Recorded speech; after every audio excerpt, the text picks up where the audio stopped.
السلام عليكم ورحمة الله وبركاته. فيديو النهاردة أول فيديو من البلاي ليست بتاعت فك تابلو العربية المرسيدس الدبليو 204 عشان نغير تلاجة التكييف. ده مكان البطارية، بس مش هنشيل الكابل دلوقتي.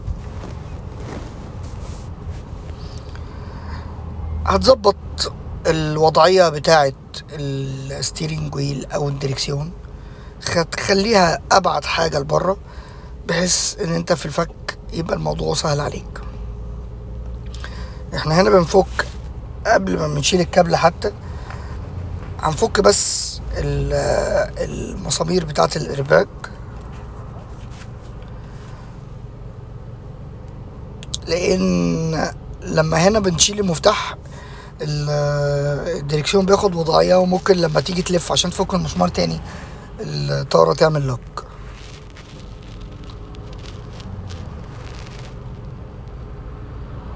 هنفك المسمار التاني بنفس الطريقة.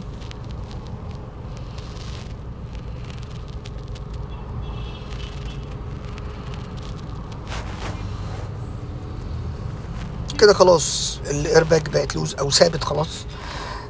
بس مش هنشيلها الا لما نشيل الكابل.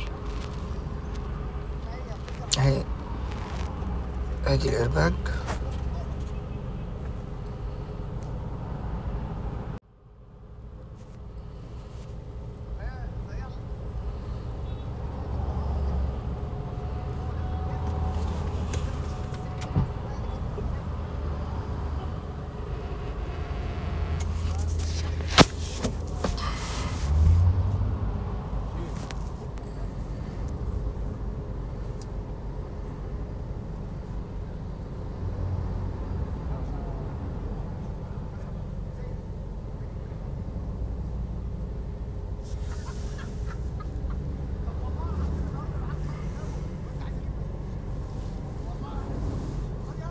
هنا خلاص ظبطنا الوضعية اللي احنا محتاجينها.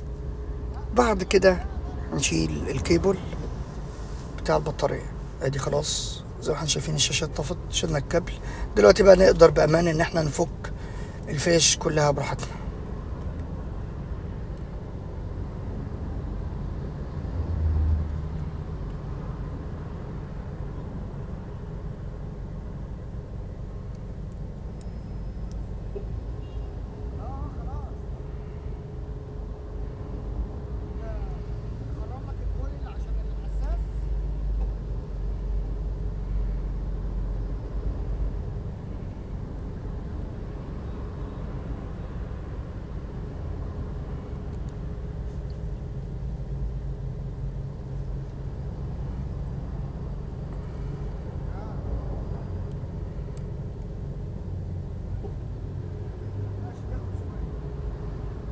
نشيل الفيش بتاعت الإرباك، بعد كده نشيل الكبسولة بالكامل.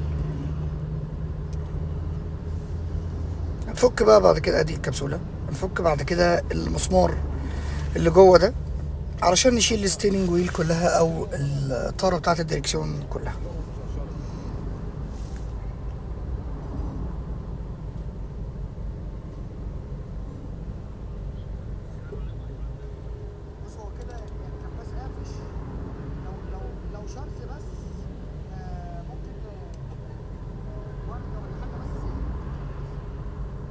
يعني المسمار ده بيبقى قافش شوية أو شويتين، يعني مش شوية بس. احنا هنحارب عشان نفكه. وطبعا في الحالات دي احنا مش بنفضل استعمال الدريل، لأن هو الدريل لو لا قدر الله المسمار فوت هيعمل مشكلة أكبر بكتير من صعوبة الفك.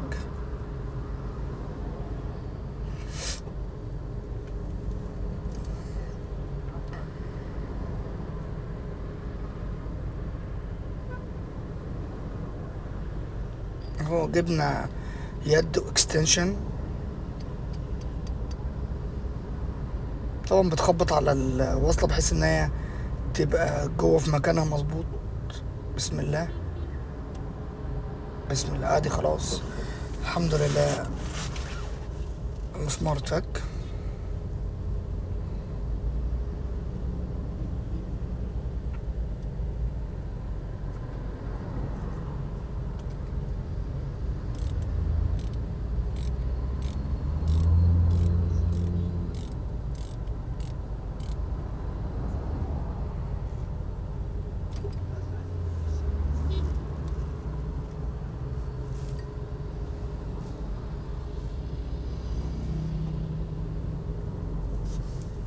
هنعمل بعد كده ماركينج بحيث ان الدريكسيون ده يرجع في مكانه على طول، ما نحتاجش بعد كده كاليبريشن او العربية يتعملها ظبط زوايا والكلام ده. هتعمل ماركينج بحيث ان انت ترجع الدريكسيون على وضعه الطبيعي.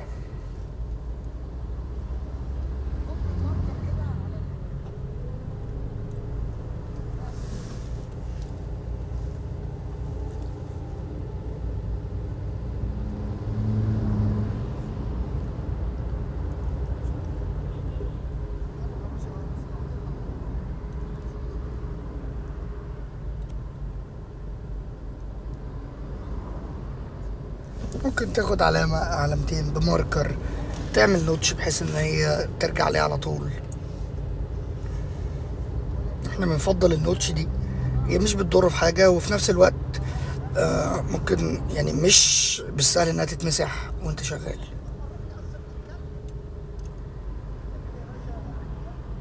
فك بعد كده الستيرنج ويل كلها.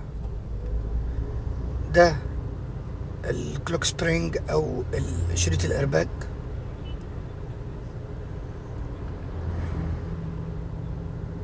بيعمل لوك سيلف لوكينج، مش بيحتاج ان انت تعمل عليه تيب.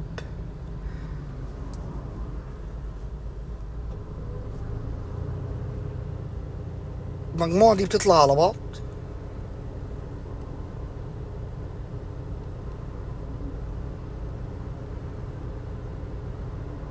بس هي في فيشة بتبقى هي اللي ماسكاهم شوية، هنشوفها واحنا من فوق.